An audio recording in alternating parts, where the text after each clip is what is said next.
Got open man. DJ Moore. End zone. Touchdown. Touchdown Bears. I am Jeff Joniak. Blitz is on. Down he goes. Oscar. What was it like playing for Coach Ditka? I don't want to answer any questions like that. Pressure coming. He's in big trouble. Down he goes. Montez Sweat.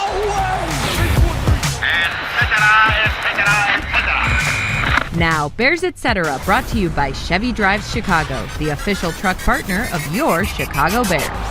These comeback kids keep morphing into what they need to be to win a game. That one game at a time approach serving Ben Johnson's crew quite well. With Super Bowl winning Bears guard Tom Thayer, I'm Jeff Joniak. We discussed today on episode 189 of the Bears Etc. podcast. And this episode of Bears Etc. is brought to you by ChevyDriveChicago.com, the official truck of your Chicago Bears. Coming up, our weekly visit with Bears head coach Ben Johnson. Tom, here's my line. Ready? Welcome back to relevance and respectability during Thanksgiving week, because it's been a while to have a meaningful game in Thanksgiving week. They've hit a big number at this point in the season, and with 8 wins, and there is plenty of football left on the docket, but the games get bigger with every passing minute, and this one against Philadelphia will be huge after the 31-28 win over visiting Pittsburgh. We're going to delve into each, but just want a 50,000-foot view of you right now at 8-3, going to take on an 8-3 Eagles team on a Black Friday game that's going to get worldwide attention. You know, to me, there's probably throughout the course of my career, I've always looked at the big picture, and I've learned from Ben to look at it from now a week-to-week experience. Whether you want to listen to Caleb talk at the podium about going 1-0 this week, that's kind of I'm falling right into line with that. You know, you've always said that the NFL season really doesn't start until Thanksgiving. So here we are. Grab a drumstick, grab a wing, slice off some of that breast, have a big plate full of food. But this is when it's going to start, and you probably have one of the marquee opponents in the last couple of years of the NFL in the Philadelphia Eagles. And so here we are traveling to that stadium. Yeah, division winner last year. Believe it or not since 2004 has there been a repeat winner in the division, Right. But the Eagles have won plenty of division titles as they won in 2001, 2, 3, and 4. No repeat since, and then they won in 22, 19, and 17. It's a good program. They've done it the right way. Let's now take a look back at the Pittsburgh game. After you watch tape, let's take each of the 2 phases of significance here and see what you thought. Let's start offensively in the offensive line, because I'm seeing some really good reviews from those grading sites, and how Ozzie Trapillo did in pass pro, and how Jonah Jackson did at right guard before leaving and then returning after an eye injury, and just overall the performance that allowed the Bears to get this 8th win. You know what I enjoyed most about it? It was a struggle. It wasn't accomplished easily, but they never lost faith in themselves as a unit or a team or an offense.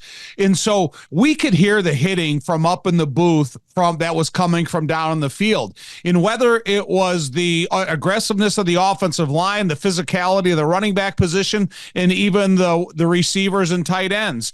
And that's the thing that I really enjoyed about this game the most. The Bears went 3 and out the first series. And then the first series, they were on offense. Nashawn Wright got an unbelievable interception, and that ignited the entire sideline. And so I think that put a little bit of spark into the Chicago Bears as a whole team, but the offense was able to capitalize on it. And whether it was the 18 straight passes by Ben later in the game, the way they finished the first half with that field goal, the way that Ozzie Trapillo, Luke Newman, all these guys came in and played an important role in the big picture of success against a really difficult pass rushing team. They accomplished a lot yesterday. And I think when you're starting a game for the first time in your career, which I have, is it takes you a series or two to get acclimated. Then all of a sudden you fall into the rhythm of the game, and everything starts coming to what you've been learning, what you've been taught, and what the coaches are telling you on a week in and week out basis. And every one of the newbies put it on display, and they came and they won it in the end. Right, and credit goes to Ben. He's an outstanding adjustment guy, or if you don't want to use that term, coming out of halftime, just how he gets into a rhythm and a feel. And that's been true virtually the entire season.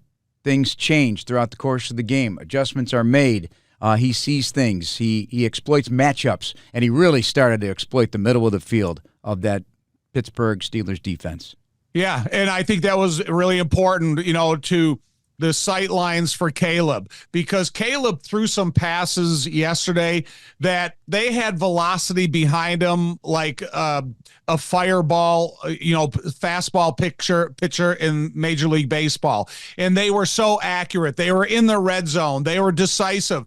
They were play action where he turned his back to the line of scrimmage, turned, focused, and fired. So, yeah, I think if you have an opportunity to take advantage of a portion of the field repeatedly, then go and do it, because all it's going to do is benefit your offense, but it's also going to alter the thinking of the opponent's coordinator and players. All right, and then Dennis Allen with all those guys coming in.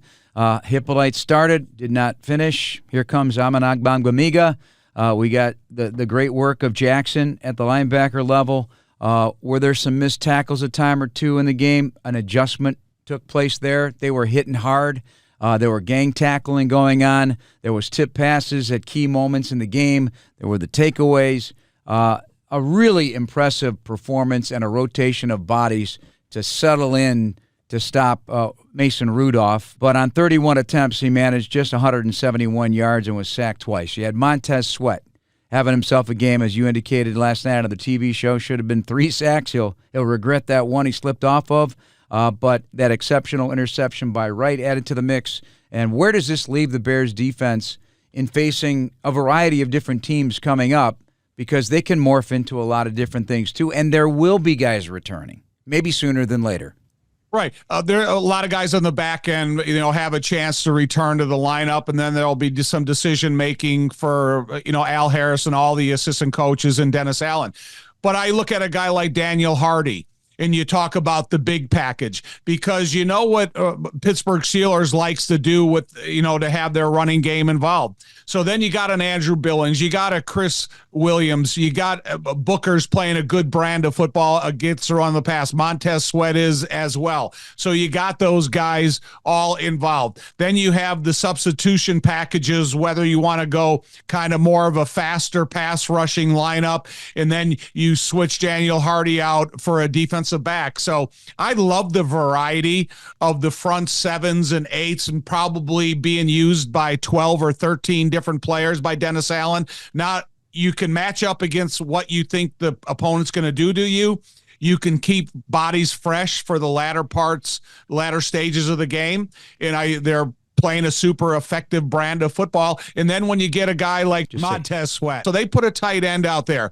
They try to spread him farther away from the quarterback than if he was just playing against the tackle. So then he goes out and he beats a 311-pound tight end and then gets a sack, strip, fumble. He gets a sack. He should have had a 3rd sack. So everything that these guys are doing in terms of the team is effective. This podcast is brought to you by Miller Lite, the official beer partner of your Chicago Bears. Tastes like Miller Time Chicago. Go to MillerLite.com/BearsPod to find delivery options near you. Celebrate responsibly. Miller Brewing Company, Milwaukee, Wisconsin. 96 calories and 3.2 carbs per 12 ounces. All right, we have our weekly interview with Bears head coach Ben Johnson from earlier today at Hallis Hall. All right, thanks once again, Ben. Good morning. I want to focus on something real quick. When you talk about path to victory, you kind of outline it for the team every week, right?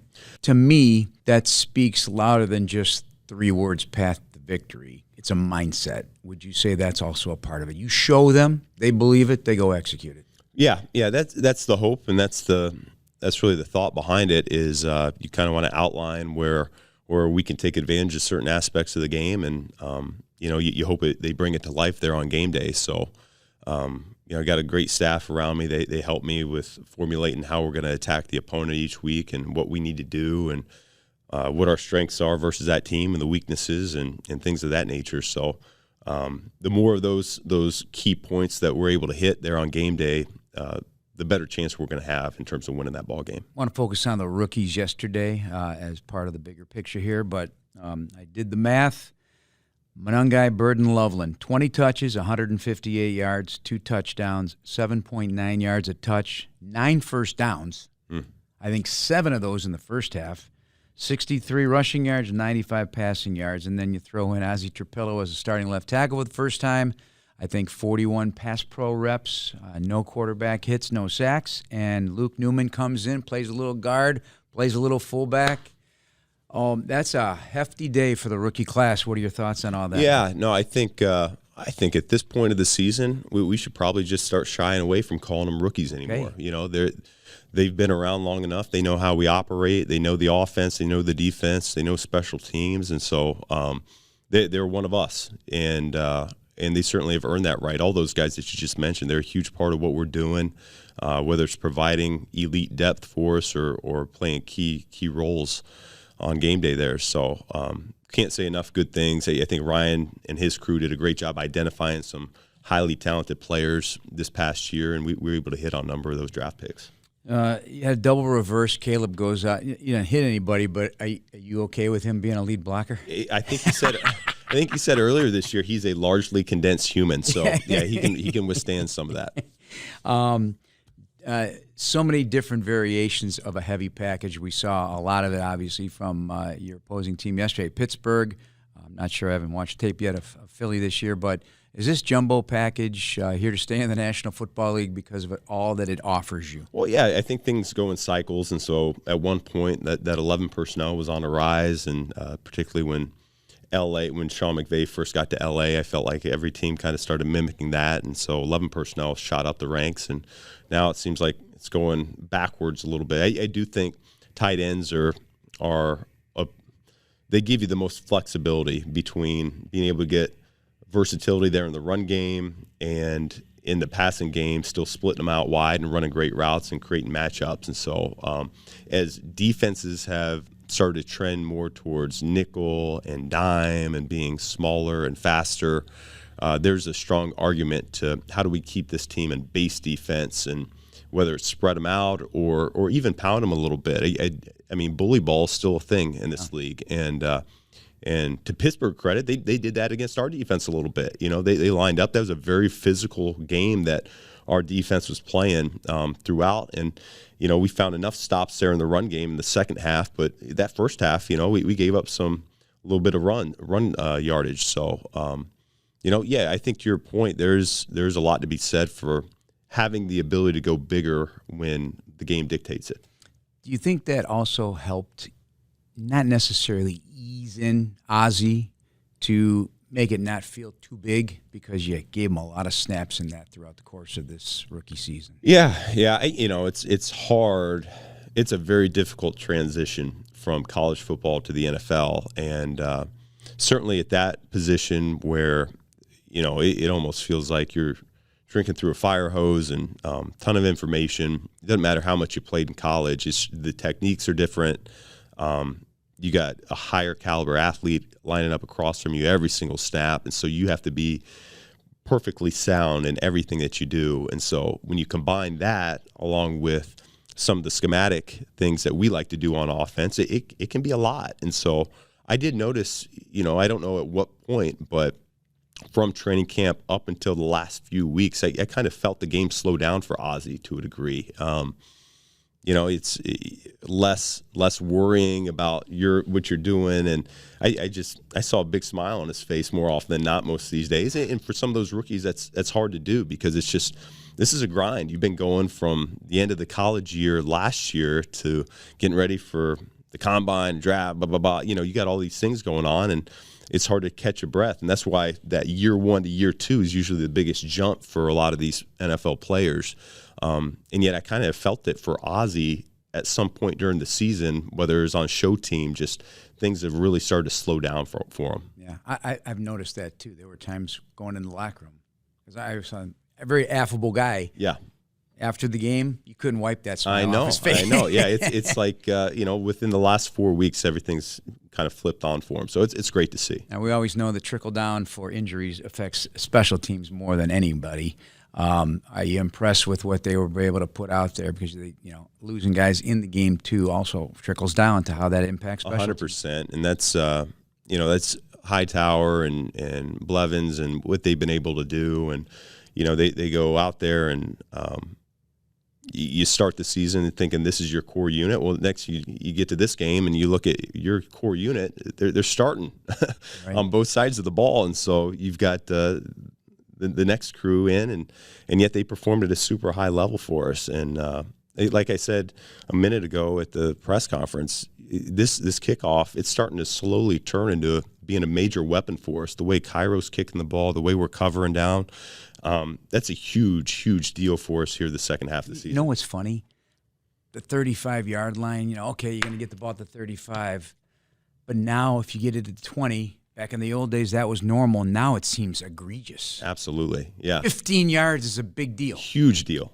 Because, I mean, that 35-yard line, you start there with where some of these field goal kickers are making from, it's a couple first downs, and they already got 3 points. Which leads me, and I wasn't going to ask you this, but now you mentioned it, because Boswell's got a big leg, and now everybody, you assume, can do 60 yards, right? It was right on the edge there at the end of the game, right? Mm-hmm. The play by McLeod, he fired and stuck it on the tackle, and then, of course, the blitz by Brisker and the hand up in the air. Yep. Elevating, levitating, I don't know, but I mean, those are plays that you may circle down the road and say, these were significantly important to us doing X, Y, and Z. No question. And we talk about it each week. It seems like it's a different person, a different phase, but these high-pressure situations, and our guys they thrive in it.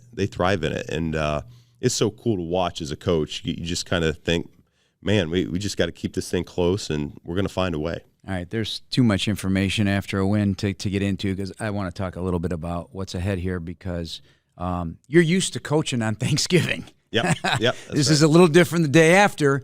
How can you use that to your benefit and your team benefit from your experience with that? Yeah, it's going to be a big one for us here, and it's not just because it's a good opponent, but it's the next game for us, and we got a good thing going. So we got to keep the focus right here and now on this game and everything to make sure we're putting ourselves in a good position to win it. This is a week where distractions they can pop up and get the better of all of us. And so we got to just make sure we maintain focus. We'll be able to catch our breath and get a little rest on the back end of the weekend here. But for right now, we just got to continue to forge ahead. What do you respect about what the Eagles have accomplished? Oh, well, I mean, it's a highly talented group. Howie Roseman's really built a phenomenal roster from top to bottom. There's really no holes in it. I still think this day and age of NFL football, the game can be won or lost up front. That's really where it starts, and Philly really believes that. Each year it seems like they're taking another offensive or defensive lineman in the first or second round, and you just can't do that enough. I really don't think you can, and they've done a great job. They got tremendous depth, and they're phenomenally coached as well. I think Vic Fangio is one of the best in the business in terms of being a defensive coordinator, and on offense, they got weapons all over the place. So they can hurt you with the run, they can hurt you with the pass. That run game is something that we got to shore up and make sure we account for, because it's a really dangerous unit, and Saquon Barkley is a heck of a runner. Good luck. Yep, thank you. Thank you. I always ask you for notes, Tom. What'd you like? I like that Ben's consistent confidence in his football team, in his coaches, the way they played, his enthusiasm, and the way he approaches the post-game locker room. I like the fact that he's able to draw on some of the experiences he's had from the short week preparation, because they played on Thanksgiving Day every game. The way that he has conviction of the offense in the way that, he calls the game. Sometimes you have to remind him what he did at the end of the game, because he doesn't realize it during the game, which really shows me that he has incredible focus. And then the continuous improvement of, all the guys from Monangai to Luther Burden to Luke Newman to Ozzie Trapillo and all the veterans. I'm not leaving them out. But when you have new guys that are coming in to play for the first time, you really never know how they're going to play until you actually see them play. Did you see or hear the one that I talked about, the rookie production? Yes. I mean, that's a really good stat. Well, you brought up the numbers, and I think he was even taken aback a little bit by it. And it is. It's incredible production, because So the eighth play of the game, you have a really nice sustained drive block by Ozzie Trapillo. Drove the defensive tackle maybe 6 yards off the line. Then you got Luke Newman at the fullback, and he reads his block, and he comes in and he delivers a helpful shoulder to Ozzie Trapillo. Then you got Monungai, who's reading the block and cutting it off to a right, and their downfield block is Luther Burden. So now there's 4 guys that are having a significant impact on that big run that, credit to the coaches that every single different position coach had their guy ready. I like when he said, I would maybe say they're not rookies anymore at this point. We don't look at them as rookies because and I couldn't remember the phrase that Tony Medlin has made famous. 1 year to be young. 1 year to be young, but for Ben, it looks like a half a year. Well, right? You talk about, so these guys get drafted last weekend of April, then they come into rookie camp, and then they go through OTAs, and then they go through training camp. So these guys have already had a longer season than the longest college season they've ever had. 7 months. Yeah. We're 7 months deep. Hey, Bears fans, Steinhoffels is a proud partner of the Chicago Bears. This Bears season, Steinhoffels is partnering with Special Spaces Illinois to create dream bedrooms for children battling cancer. For every false start caused by the Bears defense during a home game, Steinhoffels will donate $1,000 to Special Spaces Illinois. Shop in store and online at steinhoffels.com. I gotta share this with you. I read this on the Pittsburgh Steelers website, and it makes total sense from their perspective, but Pittsburgh, and this is a statistical analysis between the Steelers and the Bears. Pittsburgh ran the ball and stopped the run. They ran more offensive plays, had more first downs, more total net yards, were better on third down, perfect in the red zone, and held a 6-minute edge in time of possession, but still lost. And why? They feel turnovers and penalties. That's some of the story, and some of that math the Bears also shared. They were perfect in the red zone as well. They took the ball away, and they had some really good performances in terms of getting first downs and whatnot. So it's a matter of perspective, and but that's why you got to play a complete game, and you don't know which snap, which moment, which statistical category is going to bury you. Well, listen, the Pittsburgh Steelers, they had the ball at the end of the game, and the last and most important moment of the game, Jaquan Brisker happened to leap and leave his feet and swipe the ball out of the air. Jeff, what are the chances and all the percentages of the width of the field for the Bears to be able to reach up and swipe the ball out of the air? As soon as I saw that play as you were describing it, and I saw the interrupted flight of the football, I knew relief that something good had happened. Well, yes. If he didn't, it might have been intercepted by Nishan Wright. If you look deeper at that play, it might have been intercepted. Because he was playing. I didn't ask, but I'm sure he was playing the route of Metcalf that was told by their offensive coordinator for the field goal length, like the maximum. Hey, we got to get to this for him to be in range to tie the game, and so Nishan's doing what he should, just playing that stick. Well, 2 weeks in a row now, the interception last week by Kevin Byard. If you look in the background of that play, Nishan Wright would have been there for either the pass deflection or an interception. So, it's amazing how, what is Woody Hayes saying it's a game of inches? Yeah. I believe that was him, but that's what it is. It's a game of inches. How do you tell a cashier you're a Bears fan without telling them you're a Bears fan? With the Chicago Bears PNC Bank Visa debit card, which gets you exclusive discounts on Bears merchandise. Find out more at pnc.com/BearsCard. I walked into the press room to grab a water bottle, and Pat Finley from the Chicago Sun-Times said, Joniak, I got a question for you. When everybody's healthy in the secondary, who sits? I hadn't really pondered this because you can make a case. Obviously, Nishan Wright is the leader in the NFL in takeaways with 7. He's playing a Pro Bowl brand of ball, at least if you look at it from that category. He's making big plays. Right. He is an inspirational guy on this football team. He's well-liked. And then, you've got Kyler Gordon. You've got Jalen Johnson coming back. You've got Kevin Byard playing well. You've got C.J. Gardner-Johnson playing well and has been an emotional addition to this roster. Tyreek Stevenson banged up a bit, but That's a great question. I don't know how to answer it, and I don't think Dennis Allen would care to answer it right now because he's so creative. He's going to come up with packages to use them all. Yeah, Jeff, but think back to training camp day one. We talked about the defensive backfield having 20 to 21 guys fighting for jobs back then. And then you look at the attrition of the position since the beginning of training camp and where it went to, some of the guys they brought aboard and what it's doing for the big picture of this defense right now. It's incredible. And, listen, be happy that you have reinforcements coming in because you're playing some great teams down the stretch. Do you happen to know, I mentioned it in the interview with Ben about DeMarco Jackson. He stayed up late and got up early, and he was standing in a mirror reciting the plays because he was going to be the green dot, and he's going to tell the plays in the huddle. That, to me, is a really cool story. He's got a 6-month-old daughter, and there were hourly wake-ups because she's teething. This is a story by Courtney Cronin. Right. Did a great job, and it just tells you how, okay, he's getting his first NFL start. He's going to do everything possible to get it right. I love that.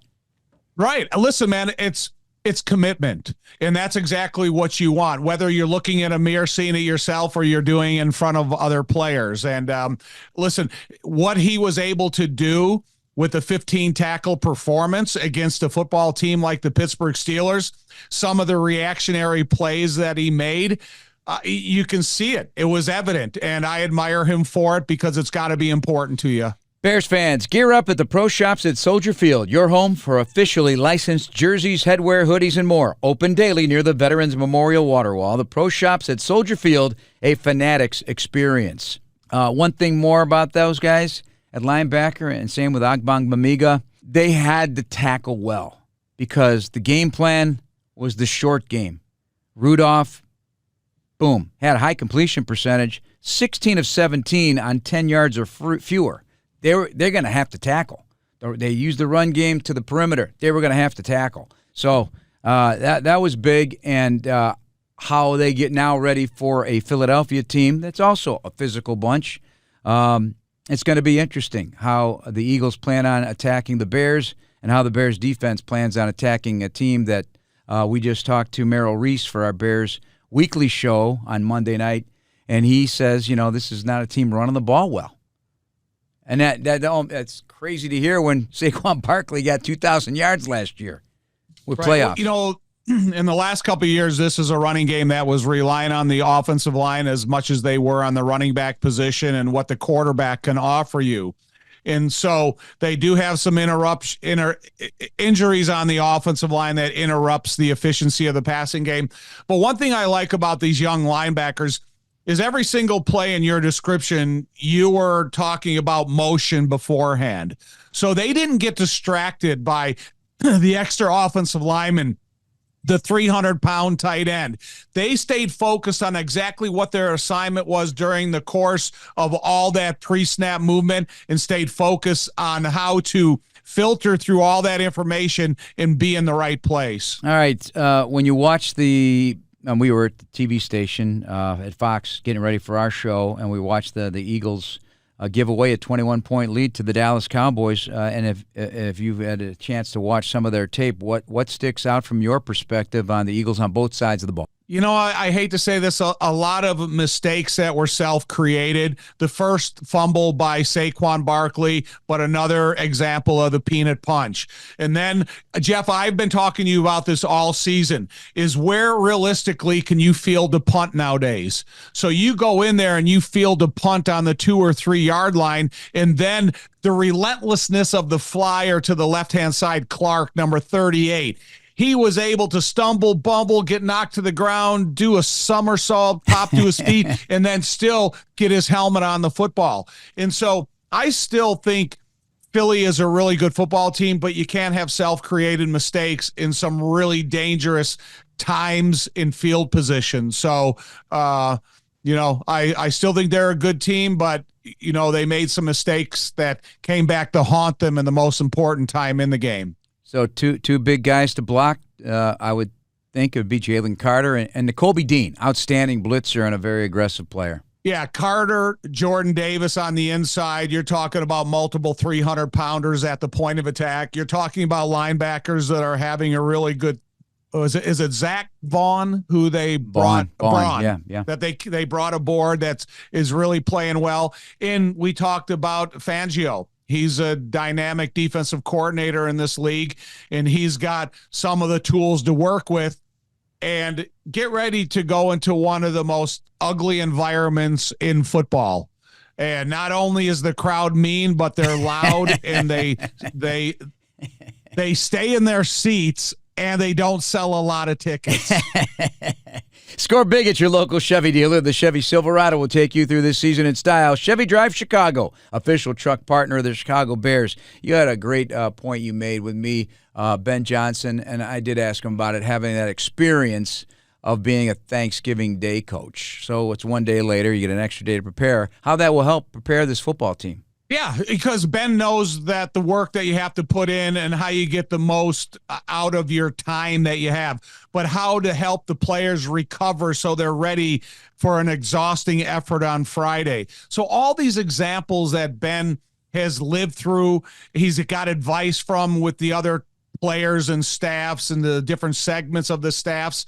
I think he's got the great experience to help his football team be prepared. All right, I saw this in the Tribune today, Tom. I'll wrap it up with this. I know you don't want to hear this right now, but out of 345 teams in the Super Bowl era that have had at least 8 wins through 11 games, 319 made it to the postseason. That's a 92% clip. A lot of football left. I got you. I just want to throw that out there. Listen, man, all that past stories, it's irrelevant. I believe in Ben. And everything he's ever said since the moment he's got hired and what he says on a weekly basis, I believe in Ben. So I'm going to go with that. Let's print shirts about that. I believe in Ben.